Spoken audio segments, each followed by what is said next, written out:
ज्ञान गुण सागर, जय कपीस तिहु लोक उजागर, रामदूत अतुलित बल धामा, अंजलि पुत्र पवन सुत। आधुनिक तुलसीदास रामानंद सागर एक ऐसी शख्सियत जिन्होंने रामायण को पुनः इलेक्ट्रॉनिक मीडियम के लिए लिखकर घर घर तक राम नाम का प्रसार किया। बीबीसी की एक रिपोर्ट के अनुसार रामायण को 12 भाषाओं में दुनिया भर के तकरीबन 53 देशों में 65 करोड़ लोगों द्वारा देखा गया था, जो कि अपने आप में एक बहुत बड़ी व अकल्पनीय उपलब्धि है। पर क्या आप रामानंद सागर जी के जीवन सफर और संघर्षों के बारे में जानते हैं? 29 दिसंबर साल 1917 के दिन घनघोर तूफान के बीच लाहौर के समीप असलगुरगे नाम के कस्बे में एक चिरंतर दीपक जन्मा, जिसको नाम दिया गया चंद्रमौली, जो कि भगवान शिव के नाम का ही एक पर्याय है। उन्हें उनकी नानी ने गोद लिया। इस बात के लिए उनके महज 16 साल के पिता उनसे पहले से ही वचनबद्ध थे। उनकी सौतेली माँ अक्सर उन्हें प्रताड़नाएं देती रहती थी और जबरन घर के सारे कामकाज करने के लिए बाधित करती थी।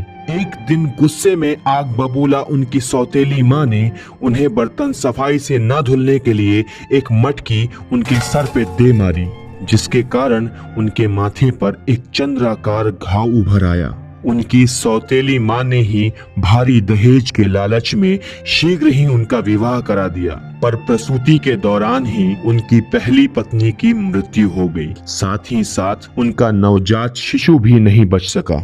नशे की लत के चलते उनकी जन्मदात्री माता का देहांत महज 26 वर्ष की अवस्था में हो गया था। तब चंद्रमौली यानी कि रामानंद जी सिर्फ 5 वर्ष के थे। दरअसल उनकी नशे की लत के पीछे उनके कुछ भरोसेमंद नौकरों का हाथ था, जिन्होंने उनके पुत्र के वियोग के दर्द को कम करने के बहाने उन्हें मादक पदार्थों के सेवन के लिए मजबूर किया था। रामानंद जी ने अपने मृतक पुत्र के प्रति निस्वार्थ निष्ठा रखते हुए उसके अंतिम संस्कार की विधि पूरी होने के बाद हरिद्वार में अपनी मृतक पत्नी की बहन से विवाह कर लिया। उनकी सौतेली माँ इस नव विवाहित जोड़े को घर में प्रवेश नहीं करने देना चाहती थी, क्योंकि इसके लिए उन्हें कोई दहेज नहीं मिला था। फिर उन्होंने अपना घर छोड़ दिया और वो साइकिल रिपेयरिंग की एक दुकान में अपनी पत्नी के साथ रहने लगे। उन्होंने कई छोटी मोटी नौकरियां करके अपना जीवन यापन शुरू किया। उन्होंने कभी सफाई कर्मी के तौर पर काम किया, तो कभी सुनार की दुकान पर काम किया, कभी वे चपरासी के तौर पर काम करते, तो कभी किसी किराने की दुकान में काम करके गुजर बसर करने लगे। रामानंद जी ने अपने फिल्मी सफर की शुरुआत बतौर क्लैपर बॉय 1936 में आई film riders to the rail road से की। उन्होंने जीवन यापन के साथ साथ अपने लेखन के हुनर को बरकरार रखने के लिए बतौर पत्रकार काम करना शुरू किया। साल 1941 में 24 वर्ष की आयु में रामानंद जी को ट्यूबरक्यूलोसिस हो गया। तब तक इस बीमारी का कोई इलाज उपलब्ध नहीं था, इसलिए उन्हें किसी स्वास्थ्यालय में मृत्यु के इंतजार में छोड़ दिया गया। मृत्यु शैया पर पड़े रामानंद सागर ने वहीं से एक उर्दू पत्रिका अदबे मशरिक के लिए अपने लेख मौत के बिस्तर से लिखना शुरू किए। रामानंद सागर के ये लेख उस वक्त के साहित्यिक गलियारों में बहुत प्रसिद्ध हुए। एक यूनानी डॉक्टर के प्रयासों और सांप के जहर से किए गए इलाजों ने रामानंद सागर को चमत्कृत ढंग से बिल्कुल स्वस्थ कर दिया। रामानंद सागर ने भारत पाकिस्तान के बंटवारे के दर्द को बेहद करीब से महसूस किया। उस वक्त 30 वर्ष के रामानंद सागर 5 बच्चों के पिता थे। रामानंद सागर ने बंटवारे के दौर के अपने अनुभवों के मद्देनजर अपना प्रसिद्ध उपन्यास और इंसान मर गया लिखा। उसी दौरान रामानंद जी अपने परिवार के साथ अपनी मातृभूमि छोड़कर श्रीनगर आ गए। उस दौरान लाहौर अमृतसर मार्ग बहुत भयावह और खतरनाक हुआ करता था। पाक समर्थित मुजाहिदीन आर्मी ने उस वक्त श्रीनगर पर हमला किया और हवाई पट्टी को घेर लिया। रामानंद सागर अपने परिवार के तकरीबन 13 सदस्यों के साथ 4 दिनों तक भूखे हवाई पट्टी के उस खौफनाक मंजर के बीच रहे। बाद में एक छोटा सा जहाज सारे शरणार्थियों को वहां से दिल्ली ले जाने के लिए पहुंचा। रामानंद जी ने एक बड़ा सा बक्सा अपने सर पर लादा हुआ था, जिसे देखकर जहाज के पायलट ने कहा, सामान नहीं, सिर्फ सवारियां ही जा सकती हैं। इतना कहकर चालक ने लात मारकर कागजों से भरे बक्से को नीचे गिरा दिया। रामानंद जी ने रोते हुए कहा, ये मेरी कहानियां थी, जो कि मेरी इकलौती पूंजी थी।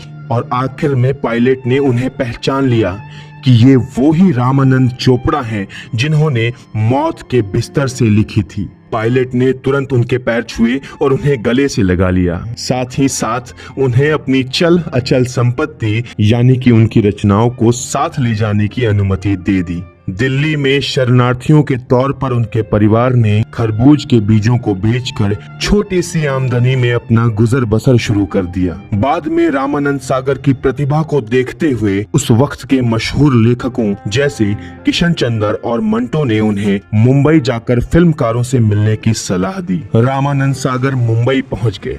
वहां पहुंचकर उन्होंने समुद्र तट पर बैठकर वरुण देवता से प्रार्थना की कि हे देव, इस सपनों के शहर में मुझ अदने जीव को भी स्थान दे। तभी समुद्र की लहरों ने आकर रामानंद जी को चारों ओर से घेर लिया। उन्हें उनका जवाब मिल चुका था।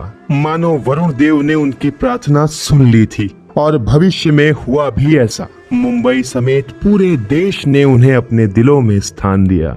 रामानंद जी ने इसी घटना के बाद अपने नाम में सागर जोड़ लिया। साल 1949 में रामानंद सागर जी ने अपनी पहली फिल्म बरसात लिखी, जो कि तकरीबन 100 हफ्ते सिनेमाघरों में चलती रही और एक बेहद सफल फिल्म साबित हुई। इस फिल्म ने न सिर्फ रामानंद जी को बल्कि राज कपूर के आरके फिल्म्स को भी फिल्म जगत में स्थापित कर दिया।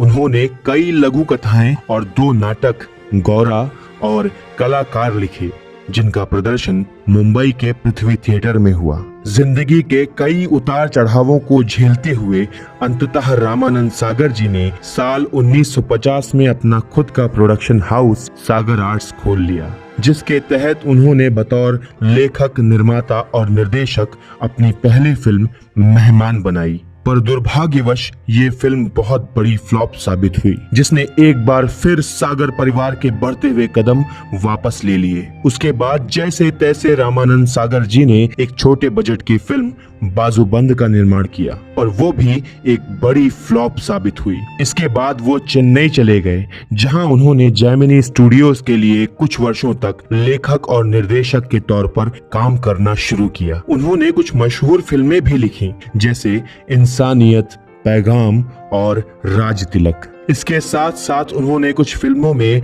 बतौर लेखक, निर्माता और निर्देशक काम किया, जैसे घूंघट और जिंदगी। ये सभी फिल्में बॉक्स ऑफिस पर हिट रहीं। इन सभी सफलताओं ने रामानंद सागर जी का आत्मविश्वास बढ़ा दिया था और उन्होंने फिर से खुद के बैनर तले फिल्म निर्माण का मन बना लिया। आरज़ू, आंखें, गीत, ललकार, चरस और बगावत, उनकी ये 6 फिल्में एक के बाद एक सफल साबित हुईं। साल 1980 में उनकी केदारनाथ यात्रा के दौरान एक संत महाअवतार बाबा जी ने उन्हें चमत्कृत तौर पर दर्शन दिए। रामानंद जी कुछ क्षण के लिए हतप्रभ रह गए, क्योंकि साल 1972 में बाबा जी ने उन्हें गुवाहाटी के कामाख्या मंदिर में भी दर्शन दिए थे। बाद में एक संत ने उन्हें बाबा जी का संदेश स्पष्ट किया कि रामायण धारावाहिक का निर्माण करो। ऐसा करने से तुम समग्र मानव जाति में आध्यात्मिक चेतना का प्रसार कर सकोगे। साथ ही साथ ऐसा करने से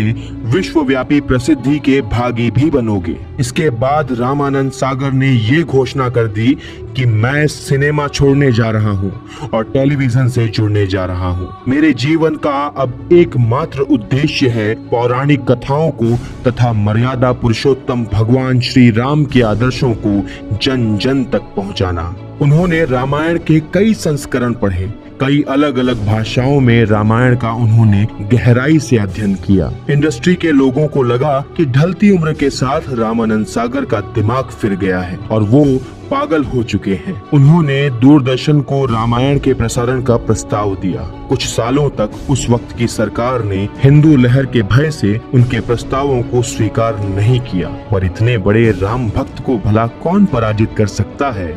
बाद में प्रधानमंत्री राजीव गांधी ने रामानंद सागर द्वारा रचित महान भारतीय महाकाव्य रामायण के प्रसारण पर मुहर लगा दी और रामायण धारावाहिक लोगों के बीच इस कदर लोकप्रिय हुआ कि इसके दर्शकों की संख्या में लगातार बढ़ोतरी हुई। पहले 4 करोड़ दर्शकों तक पहुंचने वाला ये धारावाहिक 8 करोड़ फिर लगभग 65 करोड़ दर्शकों से अपना प्यार पाने वाला एक ऐतिहासिक धारावाहिक बन गया। इसके बाद रामानंद सागर ने 1992 में श्री कृष्णा धारावाहिक का निर्माण किया। बाद में वे माँ दुर्गा नाम के धारावाहिक का निर्माण करना चाहते थे, पर किन्हीं राजनीतिक व्यवधानों के चलते ऐसा न हो सका।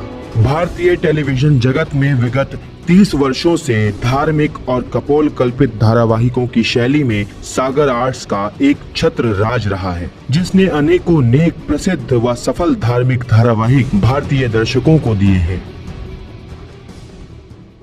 12 दिसंबर 2005 को आधुनिक तुलसीदास श्रद्धेय रामानंद सागर जी देह त्याग कर वैकुंठ चले गए। रामानंद सागर, जिनके नाम में ही राम का संदेश बसा है, राम आनंद, अर्थात प्रभु राम के आनंद से परिपूर्ण मानवता का असीम सागर।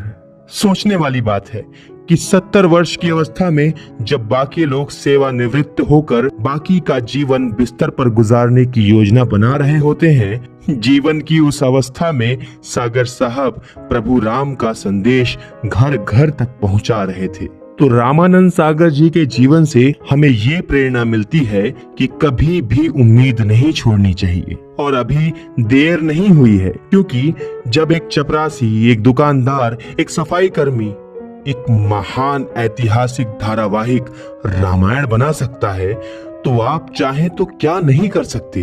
तो प्यारे दोस्तों, आज का ये वीडियो समर्पित था आधुनिक तुलसीदास रामानंद सागर जी व उनके जीवन संघर्षों पर, जिसके लिए जरूरी जानकारियां व तथ्य जुटाए थे रामानंद सागर जी के सुपुत्र प्रेम सागर व सुपौत्र शिव सागर ने। तो दोस्तों, रामानंद सागर जी के जीवन से जुड़े ऐसे तमाम सुने व अनसुने वृत्तांतों को जानने के लिए आप उनकी जीवनी, जिसको एक पुस्तक के माध्यम से संकलित किया गया है, उसे ऑर्डर कर सकते हैं। पुस्तक का लिंक डिस्क्रिप्शन में उपलब्ध है। आप लिंक के माध्यम से उस पुस्तक को अभी ऑर्डर करके विशेष छूट का लाभ भी उठा सकते हैं। तो आज के इस एपिसोड में बस इतना ही। हम फिर मिलेंगे ऐसे ही तमाम रोचक वीडियोस के साथ। तब तक के लिए नमस्कार।